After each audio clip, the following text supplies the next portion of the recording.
জয় হিন্দ। জয় হিন্দ। বর্তমান দিনে অলিতে গলিতে বিভিন্ন অফলাইন কোচিং সেন্টার গড়ে উঠছে।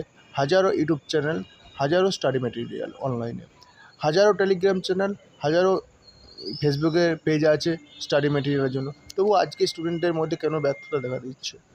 ব্যর্থতা দেখা দিচ্ছে তার দুটো প্রধানত কারণ। প্রথমত, যে সমস্ত ক্যান্ডিডেটরা সিরিয়াস ভাব নেই কোনো স্টাডির ক্ষেত্রে, তাদের ক্ষেত্রে এই ব্যর্থতা ভাব দেখা যায় যে হচ্ছে হোক এরকমভাবে চলছে। আর কিছু ক্যান্ডিডেট আছে সিরিয়াস, কিন্তু হয়তো অনলাইনে ক্লাস করছো, সেই মুহূর্তে চলে আসছে ইউটিউবে বা ফেসবুকে কোনো একটা নোটিফিকেশান, সেই মুহূর্তে তুমি সেই নোটিফিকেশানটায় ক্লিক করছো, তার পরিবর্তে কী হচ্ছে না, তোমার টাইম সম্পর্কে একটা জ্ঞান হারিয়ে ফেলছো তুমি। হ্যাঁ, তার পরিবর্তে কোনো একটা রিলস দেখেছো, সেই রিলসটা দেখতে গিয়ে পরবর্তী রিলস টানছো, সেই রিলস টানতে টানতে টানতে টানতে তোমার টাইম সম্পর্কে জ্ঞান হারিয়ে ফেলছো। সেক্ষেত্রে কিন্তু তুমি টাইমের পর টাইম লস চলে যাচ্ছে তোমার। এই ক্ষেত্রে বর্তমান দিনে এই সমস্ত কারণে স্টাডি মেটেরিয়ালগুলি থাকার কারণে সফলতা দেখা দিচ্ছি না।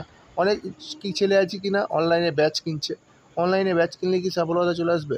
কখনোই না।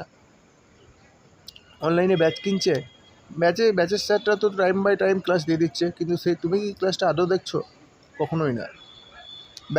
ব্যাচের ক্লাস, আজকের ক্লাসটা কাল দেখে নেবো, কালকে চলে আসে পরশু দেখে নেবো, পরশুর ক্লাসটা তারপর দিন দেখে নেবো, এরকম এক সপ্তাহ যাচ্ছে, এক সপ্তাহ ক্লাস পরে দেখে নেবো।